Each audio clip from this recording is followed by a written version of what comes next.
As we reach the one-year mark since COVID began, we have seen a lot in our lives that we never could have expected. So much we were looking forward to just didn't ever happen. 11 Alive is where Atlanta speaks, and Matt Pearl is sharing your stories in tonight's Untold Atlanta. Lately, I've been thinking about the Olympics. This time last year, I was interviewing athletes, covering U.S. trials, preparing for the spotlight of the world to hit the 2020 Summer Games. Many of Atlanta's venues, I was spending days of my work week. They had devoted years of their lives. I put in all this work, so let's just see what you can do. Just trying to work hard, stay healthy, because that is the ultimate goal. And then, the games were gone. An afterthought, really, as the world became something none of us had ever seen. It's been a year. It has been a year. I cannot believe that.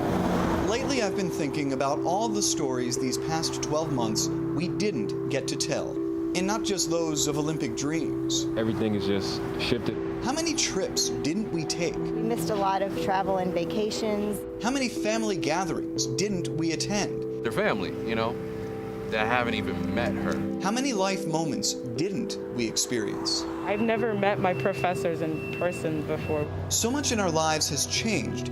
It's easy to forget how we thought our lives would unfold. I feel like very few people have had like a really good year. It feels like it's been much longer than a year, and I don't feel like I've been very productive in the past year.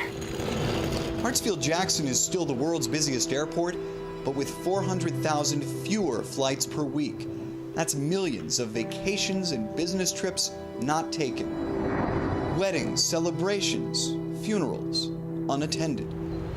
And even within Atlanta, how much simply didn't happen? Dragon Con, which I'm sure we're probably not going to get to do again this year. Our experiences, they make us who we are.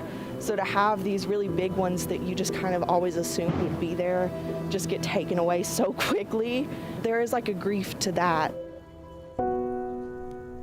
Lately, I've been thinking about the stories we told instead. About neighbors connecting from afar, about ballets and concerts still performed, birthdays and big moments still celebrated. I went home and my cousin was pregnant and she had a baby in the middle of COVID. She was with me every day for the first 4 months of her life. We've been healthy the entire time. We've been fed and clothed. I think of the patience required of all of us as we squint to imagine a future with COVID-19 in the past. Even the rescheduled Olympics are still uncertain. There's whole chapters of adulthood and childhood that people are missing out on, and it's really hard sometimes. I also think of the stories that go beyond our experiences. Over the past 12 months, I've made so many drives across Georgia. I've found families grieving unexpected loss. Forgotten communities feeling even more so. Sometimes it seems so massive that you don't know where to start. These are lives altered, stories badly in need of telling. That's what I've been thinking about as one year hits, how quickly our worlds can change, how much we can't control, and how much we can.